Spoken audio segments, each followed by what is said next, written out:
بسم الله الرحمن الرحيم الحمد لله رب العالمين والعاقبة للمتقين والصلاة والسلام على سيد الأنبياء والمرسلين وعلى آله وصحبه أجمعين أما بعد.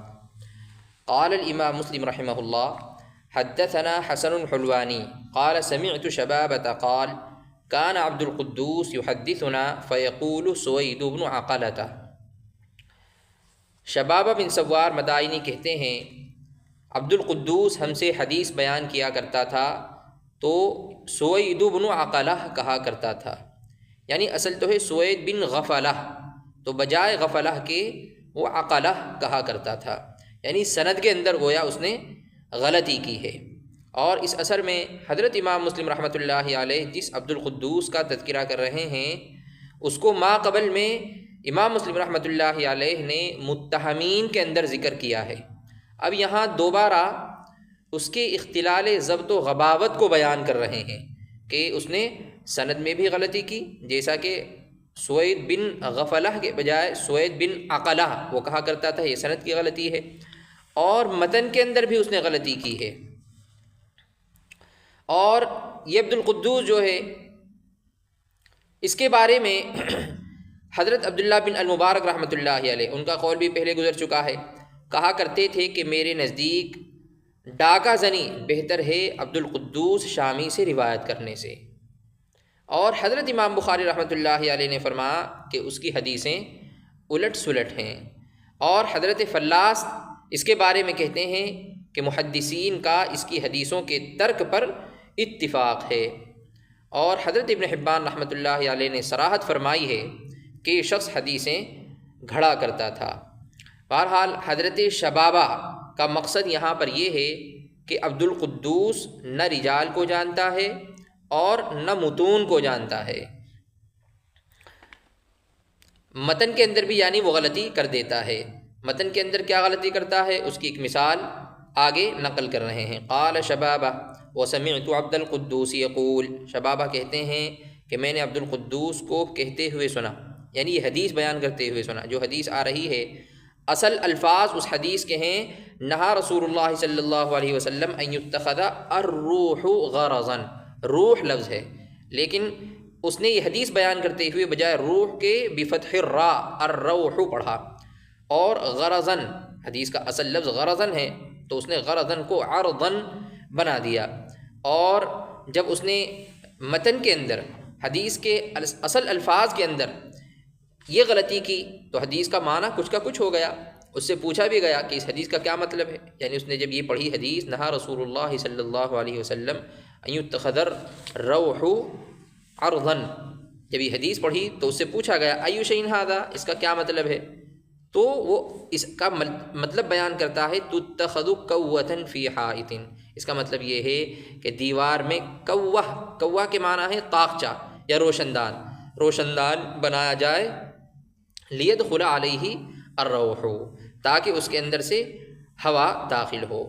تو حالانکہ حدیث کا یہ معنی قطعاً غلط ہے، اصل مطلب تو حدیث پاک کا یہ ہے، حضور پاک علیہ الصلوۃ والسلام کا منشا یہ ہے کہ تیر چلانے کی مشق کرتے ہوئے کسی جاندار کو نشانہ نہیں بنانا چاہیے، ان یتخذ الروح غرضا، یہ اصل حدیث کا معنی ہے۔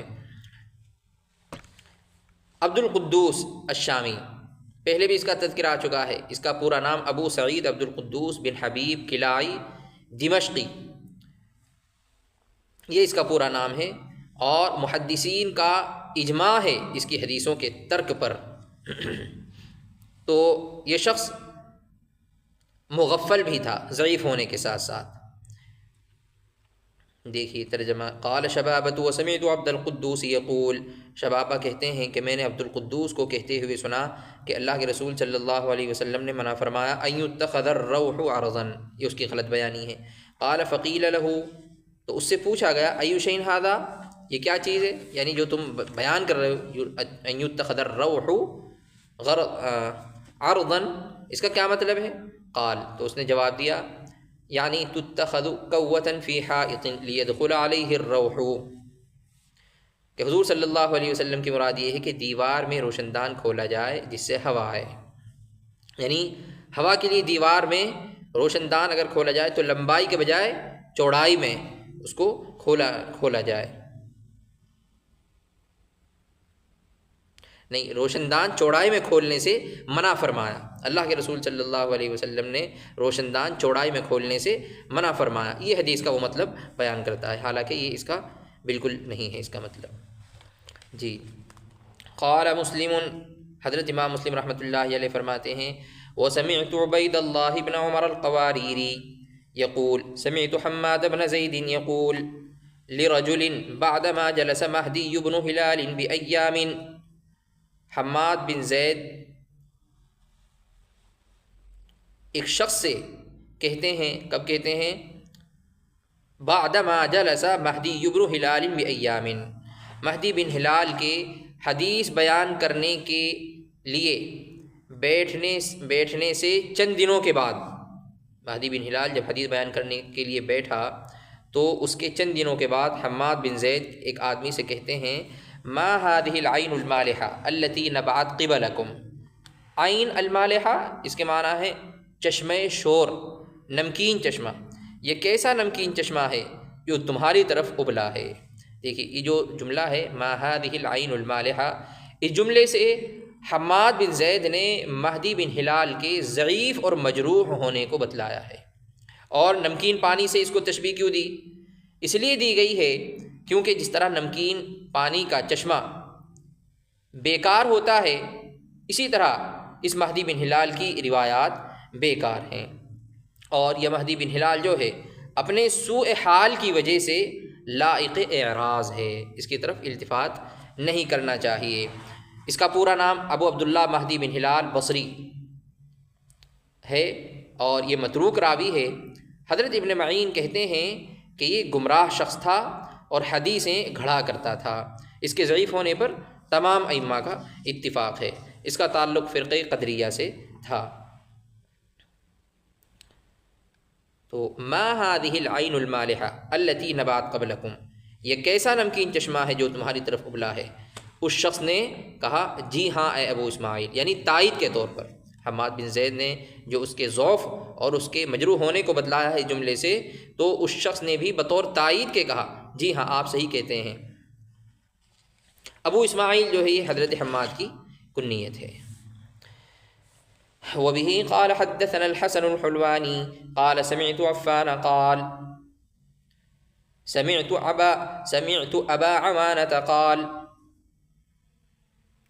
حضرت ابو عوانہ کہتے ہیں ما بلغني عن الحسن حدیث الا اتيت به ابان بن ابي عياش فقرأه علي۔ کیا کہتے ہیں ابو عوانہ؟ کہتے ہیں کہ مجھے جب بھی حضرت حسن بصری رحمۃ اللہ علیہ کی کوئی حدیث ملی تو میں اس کو ابان بن ابی عیاش کے پاس لایا، یعنی برائے توثیق، اس کو دکھانے کے لیے، ٹھیک ہے، اس کو چیک کرانے کے لیے، ابان بن ابی عیاش کو دکھانے کے لیے حضرت حسن کے حوالے سے جو بھی حدیث مجھے ملتی تو میں اس کو لے کر آتا۔ فقرأہ علی، بس ابان نے وہ حدیثیں مجھے سنائیں۔ کیا مطلب؟ یعنی یہ ابان بن ابی عیاش یہ دعویٰ کرتا تھا کہ جو حدیث تم میرے پاس لائے ہو، حضرت حسن بصری کے حوالے سے مجھے سنا رہے ہو، یہ حدیث پہلے سے ہی مجھے معلوم ہے۔ حالانکہ ایسا نہیں ہے، ابو عوانہ کو پہلے سے معلوم تھا کہ اس نے یہ حدیث پہلے سے نہیں سنی ہے، مجھ سے سن کر ہی اس نے یہ حدیث یاد کی ہے، اور پھر اب جھوٹا دعویٰ کر رہا ہے کہ یہ حدیث پہلے سے ہی مجھے یاد ہے۔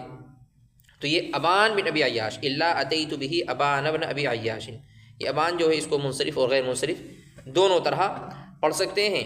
یہ ابان یا تو باب افعال سے فعل ماضی ہو سکتا ہے، تو فعل ماضی اگر ہو تو غیر منصرف پڑھنا چاہیے، اور بجائے باب افعال کے صیغے کے، باب افعال کے ماضی کے صیغے کے اگر یہ بروزن فعال ہو تو یہ غیر منصرف ہوگا، اور راجح یہ ہے کہ یہ منصرف ہو۔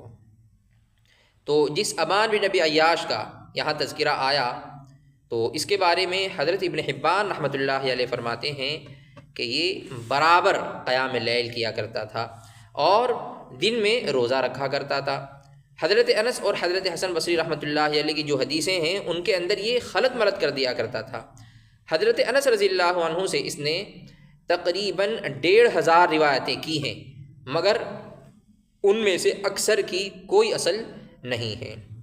اس کے بارے میں حضرت امام احمد بن حنبل رحمۃ اللہ علیہ فرماتے ہیں کہ یہ متروک الحدیث ہے، یعنی پورا نام جو ہے اس کا ابان بن ابی عیاش کا ابو اسماعیل ابان بن ابی عیاش فیروز عبدی، یہ زاہد آدمی تھا، جیسا کہ بھی بتایا کہ برابر قیام لیل کیا کرتا تھا اور دن میں روزہ رکھتا تھا، بصرہ کا رہنے والا ہے، اور تقریباً سن 140 ہجری کے اندر اس کی وفات ہے۔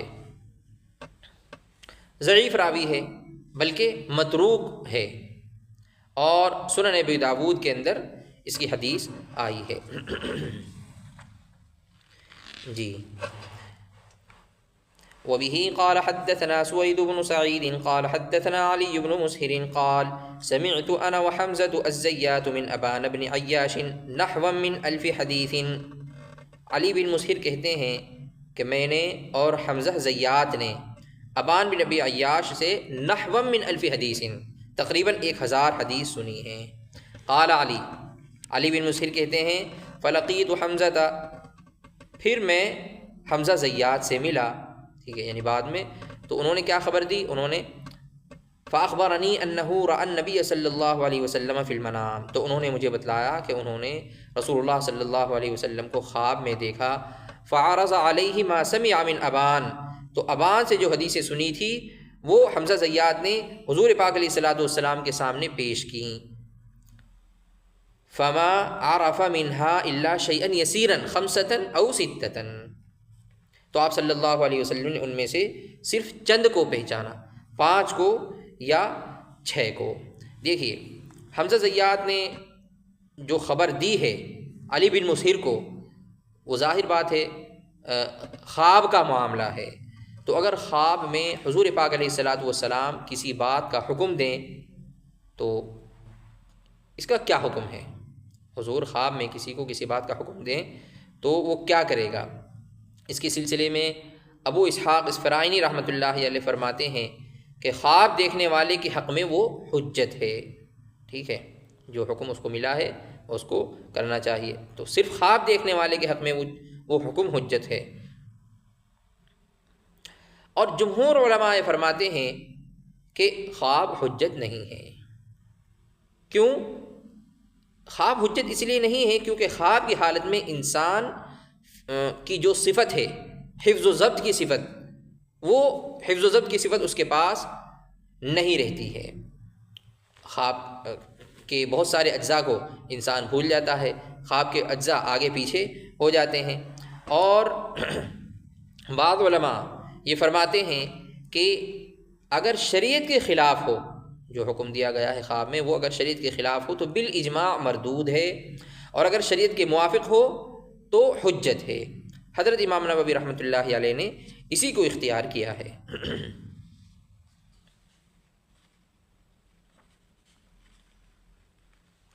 بہرحال یہ جو جرح کی گئی ہے اس پر اعتراض کیا گیا ہے، یہی کہ یہ تو چونکہ خواب کا معاملہ ہے، خواب تو حجت نہیں ہے، تو اس کے مختلف طریقوں سے علماء نے جواب دیے ہیں۔ بعض لوگوں نے اس کا یہ جواب دیا ہے کہ عام خواب حجت نہیں ہے، لیکن حضور پاک علیہ الصلوۃ والسلام کو خواب میں دیکھنے کا حکم اور ہے، کیونکہ شیطان جو ہے وہ حضور پاک علیہ الصلوۃ والسلام کی صورت اختیار نہیں کر سکتا۔ لیکن حضرت الاستاذ مفتی سید احمد صاحب نور اللہ مرقدہ نے یہ اعتراض تحریر فرمایا اور کہا کہ یہ جواب صحیح نہیں ہے۔ اس اعتراض کا جواب جو دیا گیا کہ حضور پاک علیہ الصلوۃ والسلام اگر خواب میں کوئی حکم دیں تو حضور کے حکم دینے کا، حضور کے خواب میں آ کر حکم دینے کا معاملہ کچھ اور ہے، تو یہ جواب درست نہیں ہے۔ تحقیقی جواب یہی ہے کہ مطلق خواب حجت نہیں ہے، ٹھیک ہے، اور رہا یہ معاملہ کہ حضور کو خواب میں دیکھنا، تو ہاں حضور کو خواب میں دیکھنا اگرچہ حقیقتاً دیکھنے کے مانند ہے، لیکن خواب دیکھنے والا چونکہ حالت نیند میں جیسا کہ ابھی ذکر کیا اپنے پاس صفت حفظ و ضبط کو صحیح طور پر محفوظ نہیں رکھ سکتا، اس لیے وہ خواب کی ساری باتیں نہ تو سمجھ سکتا ہے اور نہ محفوظ رکھ سکتا ہے۔ اس لیے درست جواب جو ہے وہ ہے جو حضرت قاضی عیاض رحمۃ اللہ علیہ نے دیا ہے کہ محض خواب کی بنا پر انہوں نے اس کے اوپر جرح نہیں کی ہے، بلکہ ان حضرات کے ذہن میں ابان بن ابی عیاش کا ضعف دیگر قرائن کی وجہ سے بھی ہے، اور خواب سے جو ہے وہ تائید حاصل ہو گئی ہے۔ جی وبه قال حدثنا عبد الله بن عبد الرحمن الدارمي قال اخبرنا زكريا ابن عدي قال لي ابو اسحاق الفزاري، ابو اسحاق فزاری نے زکریا سے فرمایا، زکریا بن عدی کہتے ہیں کہ مجھ سے ابو اسحاق فزاری نے کہا کیا، اکتب عن بقیۃ ما روى عن المعروفین، بقیہ بن الولید کی وہ روایتیں لکھو جو وہ معروف اساتذہ سے کرتے ہیں، ولا تکتب عنہ ما روى عن غیر المعروفین، اور وہ روایتیں نہ لکھو جو وہ غیر معروف اساتذہ سے کرتے ہیں، ولا تکتب عن اسماعیل بن عیاش ما روى عن المعروفین ولا عن غیرہم، اور اسماعیل بن عیاش کی کوئی روایت نہ لکھو، عن المعروفین ولا عن غیرہم، خواہ وہ معروف اساتذہ سے روایت کریں یا غیر معروف اساتذہ سے روایت کریں۔ دیکھیے یہاں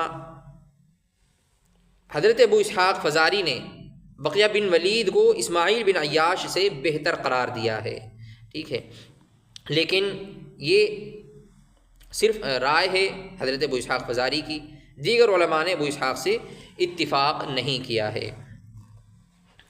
تو بقیہ کے مقابلے میں اسماعیل بن عیاش زیادہ ضعیف ہیں، یہ جو کہہ رہے ہیں ابو اسحاق فزاری یہ محض ان کی رائے ہے، اور جمہور ائمہ کی رائے جو ہے وہ اس کے خلاف ہے۔ چنانچہ حضرت یحییٰ بن معین فرماتے ہیں اسماعیل بن عیاش ثقہ ہیں، اور اہل شام کے نزدیک یہ بقیہ سے زیادہ پسندیدہ ہیں، بقیہ بن الولید سے زیادہ، ٹھیک ہے، اور حضرت امام بخاری رحمۃ اللہ علیہ فرماتے ہیں کہ ان کی جو روایتیں شامیین سے ہیں وہ زیادہ صحیح ہیں، اور عمرو بن علی فرماتے ہیں کہ ان کی جو روایتیں اپنے علاقے کے علماء سے ہیں، یعنی ملک شام کے علاقے کے علماء سے ہیں، وہ تو صحیح ہیں، اور جو روایتیں انہوں نے اہل مدینہ سے کی ہیں وہ قابل اعتماد نہیں ہیں، لیس بشیء۔ حضرت یعقوب نے ان کے بارے میں فرمایا هو ثقۃ عدل اعلم الناس بحدیث الشام، اور حضرت یحییٰ بن معین فرماتے ہیں کہ اسماعیل کی جو روایتیں اہل شام سے ہیں ان میں وہ ثقہ ہیں، اور ان کی جو روایتیں اہل حجاز سے ہیں تو ان کے حفظ میں ان سے خلط ہو گیا ہے، کیونکہ ان کی کتاب ضائع ہو گئی تھی، اس کتاب میں حجازیین کی روایتیں تھیں۔ اور حضرت ابو حاتم فرماتے ہیں هو لین یکتب حدیثہ ولا اعلم احدا کف عنہ الا ابا اسحاق الفزاری، اور حضرت امام احمد ابن حنبل رحمۃ اللہ علیہ فرماتے ہیں هو اصلح من بقیہ فإن لبقیہ احادیث مناکیر۔ بہرحال یہ بقیہ بن الولید اس کے بارے میں ابو اسحاق کہہ رہے ہیں اکتب عن بقیۃ ما روى عن المعروفین، ان کی ولادت سن 110 ہجری کے اندر ہے اور وفات سن 196 میں ہے، 96 یا 97 میں ہے، صحاح ستہ میں ان کی روایات ہیں اور بخاری میں تعلیقاً ہے۔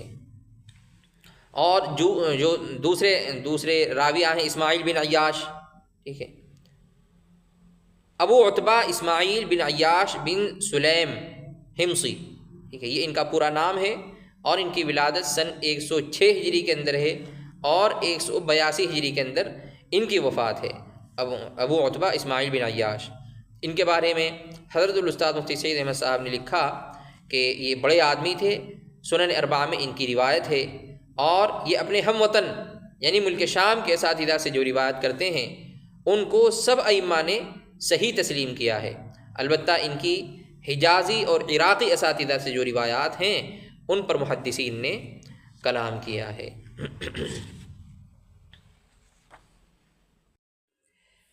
وبه قال حدثنا اسحاق بن ابراهيم الحنظلي قال سمعت بعض اصحاب عبد الله قال ابن المبارک رحمۃ اللہ علیہ فرماتے ہیں نعم الرجل بقیۃ، بقیہ بن الولید اچھے آدمی تھے، لیکن کب؟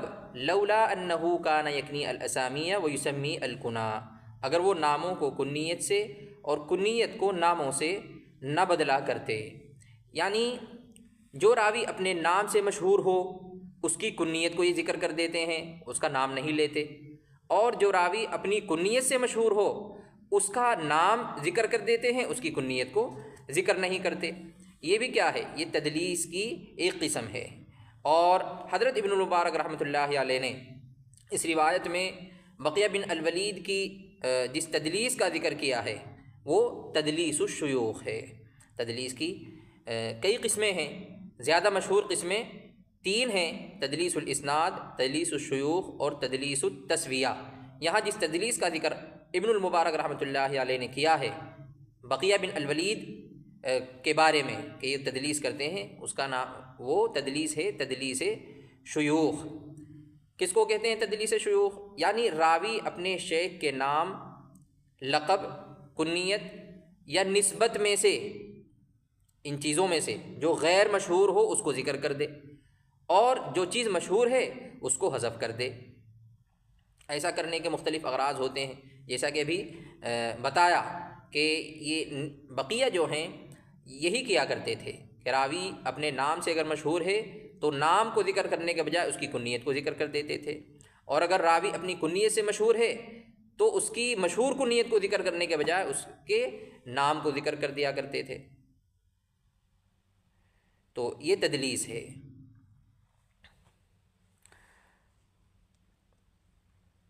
کان دہرا یحدثنا عن ابی سعید الوحاضی فنظرنا فاذا هو عبد القدوس، ایک زمانے تک وہ ہمیں ابو سعید وحاضی سے حدیثیں سناتے رہے، پھر جب ہم نے دیکھا یعنی غور کیا کہ وہ جو ہمیں حدیثیں سنا رہے ہیں، ہم نے جب غور کیا تو وہ کون نکلا، کس سے نقل کر کے وہ حدیثیں سنا رہے ہیں ہمیں؟ فاذا هو عبد القدوس، تو عبد القدوس نکلا۔ عبد القدوس کا تذکرہ آ چکا ہے، ابو سعید عبد القدوس بن حبیب کلائی دمشقی شامی۔